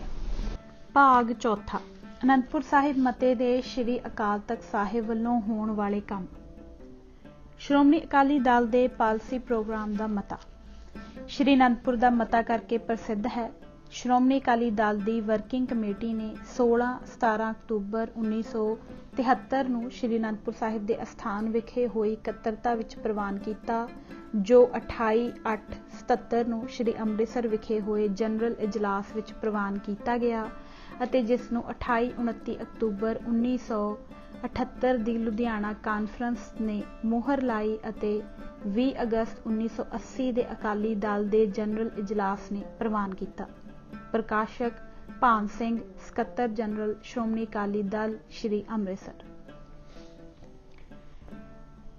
ਅਨੰਦਪੁਰ ਸਾਹਿਬ ਮਤੇ ਦੇ ਪੰਨਾ ਨੰਬਰ 1 ਅਨੁਸਾਰ ਮਤੇ ਦੇ ਉਪਰੋਕਤ ਪ੍ਰਮਾਣਿਕ ਇਤਿਹਾਸ ਅਨੁਸਾਰ ਜਨਰਲ ਹਾਊਸ ਵੱਲੋਂ ਪ੍ਰਵਾਨਗੀ ਦੇਣ ਤੋਂ ਫਿਰ 2 ਸਾਲ ਬਾਅਦ ਸ਼੍ਰੀ ਅਕਾਲ ਤਖਤ ਸਾਹਿਬ ਤੇ ਅਰਦਾਸਾ ਸੋਧ ਕੇ 4 ਅਗਸਤ 1982 ਨੂੰ ਅਨੰਦਪੁਰ ਸਾਹਿਬ ਮਤੇ ਦੀ ਪ੍ਰਾਪਤੀ ਹਿੱਤ ਧਰਮ ਯੁੱਧ ਮੋਰਚਾ ਆਰੰਭ ਦਿੱਤਾ ਗਿਆ। ਇਹ ਮੋਰਚਾ ਸ਼੍ਰੀ ਪ੍ਰਕਾਸ਼ ਸਿੰਘ ਬਾਦਲ ਵੱਲੋਂ ਆਪਣਾ ਆਰੰਭ ਕੀਤਾ ਗਿਆ। ਕਪੂਰੀ ਦਾ ਮੋਰਚਾ ਖਤਮ ਕਰਕੇ ਇਹ ਮੋਰਚਾ ਆਰੰਭ ਕੀਤਾ ਗਿਆ ਸੀ। ਇਸ ਤੱਥ ਨੂੰ ਹਮੇਸ਼ਾ ਹੀ ਸਭ ਇਤਿਹਾਸਕਾਰਾਂ ਅਤੇ ਸਿਆਸਤਦਾਨਾਂ ਨੂੰ ਚੇਤਾ ਰੱਖਣਾ ਚਾਹੀਦਾ ਹੈ। ਇਹ ਗੱਲ ਮੈਂ ਤਾਂ ਲਿਖ ਰਿਹਾ ਹਾਂ ਕਿ ਸਭ ਭਾਈ ਜਰਨੈਲ ਸਿੰਘ ਭਿੰਡਰਾਂਵਾਲਿਆਂ ਨੂੰ ਧਰਮ ਯੁੱਧ ਮੋਰਚੇ ਦਾ ਖਲਨਾਇਕ ਕਰਕੇ ਲੈਂਦੇ ਤੇ ਪ੍ਰਚਾਰਦੇ ਹਾਂ। ਉਸ ਵਕਤ ਆਲ ਇੰਡੀਆ ਸਿੱਖ ਸਟੂਡੈਂਟਸ ਫੈਡਰੇਸ਼ਨ ਨੇ ਵੀ ਆਪਣੇ ਪ੍ਰਧਾਨ ਭਾਈ ਅਮਰੀਕ ਸਿੰਘ ਸ਼ਹੀਦ ਦੀ ਰਿਹਾਈ ਲਈ ਮੋਰਚਾ ਆਰੰਭ ਕੀਤਾ ਹੋਇਆ ਸੀ। ਅਕਾਲੀ ਦਲ ਦੀ ਅਪੀਲ ਤੇ ਹੀ ਜਿਸ ਮੋਰਚੇ ਨੂੰ ਵੀ ਅਨੰਦਪੁਰ ਸਾਹਿਬ ਮਤੇ ਦੀ ਪ੍ਰਾਪਤੀ ਦੇ ਇਸੇ ਧਰਮ ਯੁੱਧ ਵਿੱਚ ਵਿਲੀਨ ਕੀਤਾ ਗਿਆ ਸੀ। ਇੰਜ ਇਸ ਮਤੇ ਨੂੰ ਸ਼੍ਰੀ ਅਕਾਲ ਤਖ਼ਤ ਸਾਹਿਬ ਦੀ ਪ੍ਰਵਾਨਗੀ, ਜਾਮਨੀ ਅਤੇ ਪੰਥ ਵੱਲੋਂ ਸਿਆਸੀ ਤੇ ਧਾਰਮਿਕ ਮਾਨਤਾ ਸ਼੍ਰੀ ਅਕਾਲ ਤਖ਼ਤ ਸਾਹਿਬ ਰਾਹੀਂ ਪ੍ਰਦਾਨ ਕਰ ਦਿੱਤੀ ਗਈ। ਹੁਣ ਇਹ ਮਤਾ ਕੇਵਲ ਅਕਾਲੀ ਦਲ ਸਮੁੱਚੇ ਵਿਸ਼ਵ ਵਿਆਪੀ ਖਾਲਸਾ ਪੰਥ ਦਾ ਹੋ ਗਿਆ। ਪੰਥ ਵੱਲੋਂ ਅਕਾਲੀ ਦਲ ਨੂੰ ਸ਼੍ਰੀ ਅਕਾਲ ਤਖ਼ਤ ਸਾਹਿਬ ਰਾਹੀਂ ਇਸ ਨੂੰ ਪੂਰਾ ਕਰਵਾਉਣ ਦੀ ਜ਼ਿੰਮੇਵਾਰੀ ਸੌਂਪੀ ਗਈ ਤੇ ਇਸ ਨੂੰ ਪੂਰਾ ਕਰਵਾਉਣ ਲਈ ਅਕਾਲੀ ਦਲ ਤੇ ਕੁੰਡਾ ਸ਼੍ਰੀ ਅਕਾਲ ਤਖ਼ਤ ਸਾਹਿਬ ਦਾ ਖਾਲਸਾ ਪੰਥ ਵੱਲੋਂ ਰੱਖਿਆ ਗਿਆ। ਦੂਜਾ, ਅਨੰਦਪੁਰ ਸਾਹਿਬ ਮਤੇ ਦੇ ਪੰਨਾ 3 ਤੇ ਦਿੱਤੇ ਸੰਕਲਪ ਅਨੁਸਾਰ। ਸਿਧਾਂਤ ਪਹਿਲਾ, ਸ਼੍ਰੋਮਣੀ ਅਕਾਲੀ ਦਲ ਸਿੱਖ ਪੰਥ ਦੀ ਸਮੁੱਚੀ ਮਰਜ਼ੀ ਦਾ ਇੱਕੋ ਇੱਕ ਪ੍ਰਗਟਾਓ ਹੈ ਤੇ ਪੰਥ ਦੀ ਪ੍ਰਤੀਨਿਧਤਾ ਕਰਨ ਲਈ ਪੂਰਾ ਅਧਿਕਾਰ ਰੱਖਦਾ ਹੈ। ਇਸ ਜਥੇਬੰਦੀ ਦੀ ਬੁਨਿਆਦ ਮਨੁੱਖਾਂ ਦੇ ਆਪਸੀ ਸੰਬੰਧ, ਮਨੁੱਖੀ ਗਤੀ ਅਤੇ ਮਨੁੱਖ ਦੇ ਪਰਮ ਤੱਤ ਨਾਲ ਸੰਬੰਧਾਂ ਉੱਤੇ ਰੱਖੀ ਗਈ ਹੈ। ਦੂਜਾ, ਇਹ ਸਿਧਾਂਤ ਗੁਰੂ ਨਾਨਕ ਦੇਵ ਜੀ ਦੇ ਤ੍ਰਿ ਉਪਦੇਸ਼ ਨਾਮ ਜਪੋ, ਕਿਰਤ ਕਰੋ ਅਤੇ ਵੰਡ ਛਕੋ ਦੀਆਂ ਲੀਹਾਂ ਉੱਤੇ ਆਧਾਰਿਤ ਹਨ। ਤੀਜਾ, ਅਨੰਦਪੁਰ ਸਾਹਿਬ ਦੇ ਮਤੇ ਦੇ ਪੰਨਾ ਨੰਬਰ 3 ਤੇ ਹੀ ਦਿੱਤੇ ਮਨੋਰਥ ਅਨੁਸਾਰ। ਮਨੋਰਥ, ਸ਼੍ਰੋਮਣੀ ਅਕਾਲੀ ਦਲ ਹੇਠ ਲਿਖੇ ਮੰਤਵਾਂ ਦੀ ਪੂਰਤੀ ਲਈ ਸਦਾ ਤਤਪਰ ਰਹੇਗਾ। ਪਹਿਲਾ, ਗੁਰਮਤਿ ਤੇ ਰਹਿਤ ਮਰਿਆਦਾ ਦਾ ਪ੍ਰਚਾਰ ਅਤੇ ਨਾਸਤਕਤਾ ਤੇ ਮਨਮਤ ਦਾ ਪ੍ਰਹਾਰ। ਦੂਜਾ, ਸਿੱਖਾਂ ਵਿੱਚ ਪੰਥਕ ਆਜ਼ਾਦ ਹਸਤੀ ਦਾ ਅਹਿਸਾਸ ਕਾਇਮ ਰੱਖਣਾ ਅਤੇ ਅਜਿਹਾ ਦੇਸ਼ ਕਾਲ ਘੜਨਾ ਜਿਸ ਵਿੱਚ ਸਿੱਖ ਪੰਥ ਦੇ ਕੌਮੀ ਜਜ਼ਬੇ ਤੇ ਕੌਮੀਅਤ ਦਾ ਪ੍ਰਗਟਾਓ ਪੂਰਨ ਤੌਰ ਤੇ ਮੂਰਤੀਮਾਨ ਤੇ ਪ੍ਰਜਵਲਿਤ ਹੋ ਸਕੇ। ਚੌਥਾ, ਅਨੰਦਪੁਰ ਸਾਹਿਬ ਮਤੇ ਦੇ ਪੰਨਾ ਨੰਬਰ 5 ਤੇ ਦਿੱਤੇ ਰਾਜਸੀ ਨਿਸ਼ਾਨੇ ਅਨੁਸਾਰ। ਪੰਥਕ ਰਾਜਸੀ ਨਿਸ਼ਾਨਾ ਨਿਸ਼ਚੇ ਤੌਰ ਤੇ ਸਾਹਿਬ ਦਸਮ ਪਾਤਸ਼ਾਹ ਦੇ ਆਦੇਸ਼ਾਂ, ਸਿੱਖ ਇਤਿਹਾਸ ਦੇ ਪੰਨਿਆਂ ਅਤੇ ਖਾਲਸਾ ਪੰਥ ਦੇ ਮਨ ਮੰਦਰ ਵਿੱਚ ਉਕਰਿਆ ਚਲਿਆ ਆ ਰਿਹਾ ਹੈ, ਜਿਸ ਦਾ ਮਕਸਦ ਖਾਲਸਾ ਜੀ ਦੇ ਬੋਲਬਾਲੇ ਹੈ। ਖਾਲਸਾ ਜੀ ਦੇ ਇਸ ਜਨਮ ਸਿੱਧ ਅਧਿਕਾਰ ਨੂੰ ਦ੍ਰਿਸ਼ਟਮਾਨ ਕਰਨ ਲਈ ਲੋੜੀਂਦੇ ਦੇਸ਼ ਕਾਲ ਤੇ ਰਾਜਸੀ ਵਿਧਾਨ ਦੀ ਸਿਰਜਣਾ ਪ੍ਰਾਪਤੀ ਸ਼੍ਰੋਮਣੀ ਅਕਾਲੀ ਦਲ ਦੇ ਬੁਨਿਆਦੀ ਢਾਂਚੇ ਦੀ ਨੀਂਹ ਹੈ। ਪੰਜਵਾਂ, ਅਨੰਦਪੁਰ ਸਾਹਿਬ ਮਤੇ ਦੇ ਪੰਨਾ 5 ਦੀ ਮੰਗ ਗੱਗੇ ਦੀ ਮੰਗ ਅਨੁਸਾਰ, ਜਿਸ ਨਾਲ ਕਿ ਦੇਸ਼ ਭਰ ਦੇ ਗੁਰਦੁਆਰਿਆਂ ਦਾ ਪ੍ਰਬੰਧ ਵਧੇਰੇ ਸੁਚੱਜਾ ਤੇ ਸ਼ੋਭਾਜਨਕ ਹੋ ਸਕੇ ਅਤੇ ਜਿਸ ਨਾਲ ਸਿੱਖ ਪੰਥ ਪ੍ਰਾਚੀਨ ਪ੍ਰਚਾਰ ਕਰਨ ਵਾਲੀਆਂ ਸੰਪਰਦਾਵਾਂ ਜਿਹਾ ਕਿ ਉਦਾਸੀ, ਨਿਰਮਲੇ ਆਦਿ ਮੁੜ ਸਮੁੱਚੇ ਸਿੱਖ ਸਮਾਜ ਦਾ ਅਨਿੱਖੜਵਾਂ ਅੰਗ ਬਣ ਜਾਣ, ਪਰੰਤੂ ਉਹਨਾਂ ਡੇਰਿਆਂ ਦੀਆਂ ਜਾਇਦਾਦਾਂ ਇਹਨਾਂ ਸੰਪਰਦਾਵਾਂ ਦੇ ਹੱਥਾਂ ਵਿੱਚ ਹੀ ਸੁਰੱਖਿਅਤ ਰਹਿਣ। ਛੇਵਾਂ, ਅਨੰਦਪੁਰ ਸਾਹਿਬ ਮਤੇ ਦੇ ਪੰਨਾ ਨੰਬਰ 5 ਦੀ ਮੰਗ ਘੱਗਾ ਵਿੱਚ ਦਿੱਤੇ ਗਏ ਇਸ ਵਾਅਦੇ ਮੁਤਾਬਕ ਸਾਰੇ ਸੰਸਾਰ ਦੇ ਸਮੂਹ ਗੁਰਦੁਆਰਿਆਂ ਦੇ ਪ੍ਰਬੰਧ ਨੂੰ ਇੱਕ ਲੜੀ ਵਿੱਚ ਪਰੋ ਕੇ ਸਾਰੇ ਖਾਲਸਾ ਪੰਥ ਦੇ ਧਰਮ ਅਸਥਾਨਾਂ ਦੀ ਰਹੋ ਰੀਤ ਨੂੰ ਇਕਸਾਰ ਕਰਨ ਅਤੇ ਪ੍ਰਚਾਰ ਦੇ ਸਾਧਨਾਂ ਨੂੰ ਜੁੜਵਾ ਤੇ ਅਸਰ ਭਰਪੂਰ ਬਣਾਉਣ ਦਾ ਪ੍ਰਬੰਧ ਕਰਨਾ। ਇਹਨਾਂ ਸਭਨਾਂ ਮੁੱਦਿਆਂ ਤੇ ਮੰਗਾਂ ਦੀ ਰੱਖਿਆ, ਇਹਨਾਂ ਨੂੰ ਪੂਰੀਆਂ ਕਰਵਾਉਣ ਅਤੇ ਉਹਨਾਂ ਵਿਅਕਤੀਆਂ ਜਿਨ੍ਹਾਂ ਨੇ ਇਸ ਦਾ ਸਮਰਥਨ ਕੀਤਾ ਸੀ, ਉਹਨਾਂ ਦਲਾਂ ਤੇ ਲੀਡਰਾਂ ਨੂੰ ਇਹਨਾਂ ਤੇ ਹਮੇਸ਼ਾ ਕਾਇਮ ਰੱਖਣ ਦੀ 4 ਅਗਸਤ 1982 ਤੋਂ ਬਾਅਦ ਸਾਰੀ ਜ਼ਿੰਮੇਵਾਰੀ ਖਾਲਸਾ ਪੰਥ ਵੱਲੋਂ ਨਿਭਾਉਣ ਦੀ ਤਾਕਤ ਸ਼੍ਰੀ ਅਕਾਲ ਤਖ਼ਤ ਸਾਹਿਬ ਨੂੰ ਟ੍ਰਾਂਸਫਰ ਕਰ ਦਿੱਤੀ ਗਈ ਸੀ ਅਤੇ ਇਸ ਨੂੰ ਖਾਲਸਾ ਪੰਥ ਵੱਲੋਂ ਬਿਨਾਂ ਕਿਸੇ ਵੀ ਸੰਸ਼ੋਧਨ ਤੋਂ ਹੂਬਹੂ 5 ਸਿੰਘ ਸਾਹਿਬਾਨਾਂ ਨੇ ਪ੍ਰਵਾਨ ਵੀ ਕਰ ਲਿਆ ਸੀ। ਇਸੇ ਲਈ ਹੀ ਜਿਵੇਂ ਮੈਂ ਆਰੰਭ ਵਿੱਚ ਜ਼ਿਕਰ ਕੀਤਾ ਹੈ ਕਿ ਤਰਨਤਾਰਨ ਰੇਲ ਫਾਟਕ ਤੇ ਸ਼ਹੀਦ 34 ਸਿੰਘਾਂ ਦਾ ਕਲਸ਼ ਜਲੂਸ ਵਿਰੋਧ ਵਜੋਂ ਤੇ ਭਾਰਤ ਦੀ ਸੰਸਦ ਦੇ ਸਾਰਿਆਂ ਨੁਮਾਇੰਦਿਆਂ ਨੂੰ ਅਨੰਦਪੁਰ ਸਾਹਿਬ ਦਾ ਮਤਾ ਦੇਣ, ਸਮਝਾਉਣ ਅਤੇ ਉਸ ਹਿੱਤ ਹਿਮਾਇਤ ਮੰਗਣ ਲਈ ਸ਼੍ਰੀ ਅਕਾਲ ਤਖ਼ਤ ਸਾਹਿਬ ਤੋਂ ਹੀ ਮਾਰਚ ਤਖਤ ਸ਼੍ਰੀ ਕੇਸਗੜ੍ਹ ਸਾਹਿਬ ਦੇ ਜਥੇਦਾਰ ਸਿੰਘ ਸਾਹਿਬ ਗਿਆਨੀ ਹਰਚਰਨ ਸਿੰਘ ਜੀ ਮਾਲੋ ਦੀ ਅਗਵਾਈ ਵਿੱਚ ਹੀ ਭੇਜਿਆ ਗਿਆ ਸੀ। ਕਿਸੇ ਅਕਾਲੀ ਲੀਡਰ ਜਾਂ ਜਥੇਦਾਰ ਦੀ ਅਗਵਾਈ ਵਿੱਚ ਨਹੀਂ, ਜਿਸ ਵਿੱਚ ਦਾਸ ਨੇ ਭਿੰਡਰਾਂਵਾਲਿਆਂ ਅਤੇ ਆਲ ਇੰਡੀਆ ਸਿੱਖ ਸਟੂਡੈਂਟਸ ਫੈਡਰੇਸ਼ਨ ਦੀ ਪ੍ਰਤੀਨਿਧਤਾ ਕੀਤੀ ਸੀ। ਇਹਨਾਂ ਸਭਨਾਂ ਦੇ ਆਧਾਰ ਤੇ ਇਸ ਮਤੇ ਨੂੰ ਸੰਪੂਰਨ ਤੌਰ ਤੇ ਹੁਣ ਪੂਰਾ ਕਰਵਾਉਣ ਦਾ ਅੰਤਿਮ ਅਧਿਕਾਰ ਸ਼੍ਰੀ ਅਕਾਲ ਤਖ਼ਤ ਸਾਹਿਬ ਦਾ ਸੁਰੱਖਿਅਤ ਹੋ ਜਾਂਦਾ ਹੈ। ਇੱਕ ਇਸ ਅਹਿਮ ਅਤੇ ਸ਼੍ਰੋਮਣੀ ਸੱਚਾਈ ਨੂੰ ਵੀ ਹਮੇਸ਼ਾ ਚੇਤੇ ਰੱਖਣ ਦੀ ਲੋੜ ਹੈ ਕਿ ਇਹ ਮੋਰਚਾ ਅਰਥਾਤ ਅਨੰਦਪੁਰ ਸਾਹਿਬ ਦੇ ਮਤੇ ਨੂੰ ਲਫ਼ਜ਼ ਪੂਰਾ ਕਰਵਾਉਣ ਹਿੱਤ ਵਿੱਢੇ ਧਰਮ ਯੁੱਧ ਨੂੰ ਕਦੇ ਵੀ ਸ਼੍ਰੀ ਅਕਾਲ ਤਖਤ ਸਾਹਿਬ ਤੋਂ ਅੱਜ ਤੱਕ ਵਾਪਸ ਨਹੀਂ ਲਿਆ ਗਿਆ ਹੈ, ਨਾ ਹੀ ਖਤਮ ਕੀਤਾ ਗਿਆ ਹੈ। ਇਸ ਨੂੰ ਭੁਲਾ ਦੇਣਾ ਜਾਂ ਆਪੋ ਆਪਣੇ ਫਰਜ਼ਾਂ ਤੋਂ ਮੂੰਹ ਫੇਰ ਜਾਣਾ ਵੱਖਰੀ ਗੱਲ ਹੁੰਦੀ ਹੈ, ਪਰ ਸਤਿਗੁਰੂ ਸ਼੍ਰੀ ਗੁਰੂ ਗ੍ਰੰਥ ਸਾਹਿਬ ਜੀ ਸਨਮੁਖ ਸ਼੍ਰੀ ਗੁਰੂ ਪੰਥ ਮਹਾਰਾਜ ਰਾਹੀਂ ਅਰਦਾਸ ਕਰਕੇ ਆਰੰਭ ਕੀਤੇ ਕਾਰਜ ਦੀ ਗੱਲ ਸਾਰੀ ਦੀ ਸਾਰੀ ਫਿਰ ਗੁਰੂ ਵਿਧੀ ਵਿਧਾਨ ਦੀ ਗੁਰਮਤਿ ਪ੍ਰਣਾਲੀ ਵਿੱਚ ਆ ਜਾਂਦੀ ਹੈ, ਜਿਸ ਤੋਂ ਕੋਈ ਵੀ ਮੁਨਕਰ ਨਹੀਂ ਹੋ ਸਕਦਾ। ਇਸ ਲਈ ਪੰਜ ਸਿੰਘ ਸਾਹਿਬਾਨ ਦਾ ਅਤੇ ਤਖਤਾਂ ਦੇ ਜਥੇਦਾਰ ਸਾਹਿਬਾਨ ਦਾ ਆਪਣੇ ਗੁਰੂ ਵਿਧੀ ਵਿਧਾਨ ਦੀ ਗੁਰਮਤਿ ਪ੍ਰਣਾਲੀ ਤੇ ਖਰਾ ਤੇ ਪੂਰਾ ਉਤਰਨਾ ਗੁਰਮਤਿ ਮਰਿਆਦਾ ਦਾ ਪਹਿਲਾ ਸ਼੍ਰੋਮਣੀ ਨਾ ਬਦਲਯੋਗ ਸਿਧਾਂਤ, ਅਨੁਸ਼ਾਸਨ, ਅਸੂਲ, ਕਾਨੂੰਨੀ ਨਿਯਮ, ਫਰਜ਼ ਅਤੇ ਜ਼ਿੰਮੇਵਾਰੀ ਹੈ, ਜਿਸ ਨੂੰ ਨਿਭਾਉਣ ਦਾ ਅਤੇ ਪੂਰਾ ਕਰਦੇ ਹੋਏ ਵੇਖਣ ਦਾ ਪੰਥ ਹਾਲੇ ਤੱਕ ਅਬਲਾਖੀ ਹੈ। ਇਹ ਹੁਣ ਇਹਨਾਂ ਤੇ ਕਾਬਜ਼ ਵਿਅਕਤੀਆਂ ਦੀ ਆਪੋ ਆਪਣੀ ਜ਼ਮੀਰ ਦੀ ਗੱਲ ਹੈ ਕਿ ਉਹ ਗੁਰੂ ਘਰ ਦਾ ਖਾ ਕੇ, ਗੁਰੂ ਪੰਥ ਦਾ ਹੰਢਾ ਕੇ ਕਿੰਨਾ ਕੁ ਆਪੋ ਆਪਣੀ ਜ਼ਮੀਰ ਦੀ ਆਵਾਜ਼ ਨੂੰ ਸੁਣ ਕੇ ਸ਼੍ਰੋਮਣੀ ਸੰਸਥਾਵਾਂ ਗੁਰੂ ਵਰਸਾਏ ਤਖਤ ਸਾਹਿਬਾਨਾਂ ਦੀ ਆਪ ਕੀਤੀ ਅਰਦਾਸ ਨਾਲ ਨਿਭਦੇ ਹਨ। ਵਿਅਕਤੀਆਂ ਦੇ ਬਦਲ ਜਾਣ ਜਾਂ ਨਵਿਆਂ ਦੇ ਆ ਜਾਣ ਨਾਲ ਤਖਤ ਦੀ ਮਰਿਆਦਾ ਅਤੇ ਚਲਨ ਤੇ ਪੰਥ ਦੀ ਅਰਦਾਸ ਦੀ ਪ੍ਰਤੀਬੱਧਤਾ ਤੇ ਕਦੇ ਵੀ ਕੋਈ ਵੀ ਫਰਕ ਨਹੀਂ ਪੈਂਦਾ ਹੈ। ਇਹ ਸਭ ਨੂੰ ਹਮੇਸ਼ਾ ਚੇਤੇ ਰੱਖਣਾ ਚਾਹੀਦਾ ਹੈ। ਸਰਬ ਵਿਦਿਤ ਹੈ ਕਿ ਇਹਨਾਂ ਸਭਨਾਂ ਬਾਂਦੀਆਂ ਆਪਣੇ ਅਖਤਿਆਰ ਖੇਤਰ ਦੀਆਂ ਕੰਮਕਾਜੀ ਕਾਰਵਾਈਆਂ ਅਤੇ ਕੀਤੀ ਅਰਦਾਸ ਤੇ ਖਾਲਸਾ ਪੰਥ ਦੇ ਸਤਿਕਾਰਯੋਗ ਤਖਤ ਵੀ ਨਹੀਂ ਨਿਭ ਸਕੇ ਹਨ।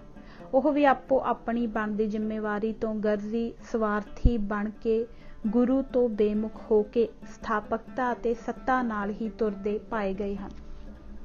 ਅਗਰ ਇਹ ਆਪਣੀ ਜ਼ਿੰਮੇਵਾਰੀ ਸਮਝਦੇ ਤਾਂ ਕਦੇ ਵੀ ਤਖਤ ਸਾਹਿਬਾਨਾਂ ਰਾਹੀਂ ਅਕਾਲੀ ਏਕਤਾਵਾਂ ਦਾ ਮੰਦਭਾਗਾ ਅਤੇ ਅਕਿਰਤ ਘਨਤਾ ਵਾਲਾ ਵਿਵਹਾਰ ਪੰਥ ਨੂੰ ਨਾ ਹੰਢਾਉਣਾ ਪੈਂਦਾ। ਕਦੇ ਵੀ ਅਰਦਾਸ ਕਰਕੇ ਅਪਣਾਏ ਗਏ ਅਨੰਦਪੁਰ ਸਾਹਿਬ ਦੇ ਮਤੇ ਨੂੰ ਛੱਡ ਕੇ ਸਿੱਖਾਂ ਦੇ ਇਹ ਤਖਤ ਅੰਮ੍ਰਿਤਸਰ ਐਲਾਨਨਾਮਾ ਜਾਂ ਪੰਥਕ ਏਕਤਾ ਰੂਪੀ ਹੋਰ ਪਾਖੰਡ ਦੀ ਅਧਰਮੀ ਕਾਰਵਾਈਆਂ ਵਿੱਚ ਖਾਲਸਾ ਪੰਥ ਦੇ ਭਰੋਸੇ, ਇਤਫਾਕ, ਵਿਸ਼ਵਾਸ ਨੂੰ ਨਾ ਰੋਲਦੇ। ਸਪਸ਼ਟ ਹੀ ਹੈ ਕਿ ਸਿੱਖਾਂ ਦੇ ਤਖਤ ਸਾਹਿਬਾਨਾਂ ਨੇ 4 ਅਗਸਤ 1982 ਤੋਂ ਬਾਅਦ ਕਦੇ ਵੀ ਆਪਣੀ ਜ਼ਿੰਮੇਵਾਰੀ ਨੂੰ ਗੁਰੂ ਪੰਥ ਪਰਥਾਏ ਨਿਰਪੱਖਤਾ, ਨਿਰਲੇਪਤਾ ਅਤੇ ਗੁਰੂ ਗ੍ਰੰਥ ਸਾਹਿਬ ਦੇ ਆਦੇਸ਼ ਅਨੁਸਾਰ ਗੁਰੂ ਪੰਥ ਲਈ, ਗੁਰੂ ਪੰਥ ਨਾਲ, ਗੁਰੂ ਪੰਥ ਵਾਸਤੇ ਨਾ ਨਿਭੇ ਤੇ ਨਾ ਹੀ ਤੁਰੇ ਹਨ, ਜਿਸ ਦੀ ਉਡੀਕ ਹੈ। ਨਿਸ਼ਕਰਸ਼ ਸਪਸ਼ਟ ਹੈ ਕਿ ਪੰਥ ਦੀਆਂ ਸੰਸਥਾਵਾਂ ਉੱਪਰ ਹੁਣ ਗੁਰੂ ਵਰਸਾਏ ਉਸ ਪੰਥ ਦਾ ਅਧਿਕਾਰ ਨਹੀਂ ਰਿਹਾ ਹੈ ਜਿਸ ਨੂੰ ਕਿ ਇਹ ਜ਼ਿੰਮੇਵਾਰੀ ਸਤਿਗੁਰੂ ਨੇ ਆਪ ਬਖਸ਼ਿਸ਼ ਕੀਤੀ ਹੋਈ ਹੈ। ਇਸੇ ਦੇ ਅਭਾਵ ਵਿੱਚ ਹੀ ਇਹ ਸਭ ਕੁਝ ਵਾਪਰਦਾ ਹੀ ਚਲਾ ਆ ਰਿਹਾ ਹੈ। ਗੁਰਮਤਿ ਚੇਤਨਾ ਨਾਲ ਵਰਸਾਏ ਗੁਰੂ ਕੇ ਨਿਰੋਲ ਸਿੱਖਾਂ ਨੂੰ ਆਪਣਾ ਗੁਰੂ ਪੰਥ ਖਾਲਸਾ ਪ੍ਰਗਟਾਉਣਾ ਹੀ ਪੈਣਾ ਹੈ। ਉਸ ਤੋਂ ਬਿਨਾਂ ਸਿੱਖੀ ਦੀ, ਸਿੱਖ ਕੌਮ ਦੀ ਅਤੇ ਸਿੱਖ ਸਭਿਅਤਾ ਦੀ ਕੋਈ ਗਤੀ ਸੰਭਵ ਨਹੀਂ ਹੈ।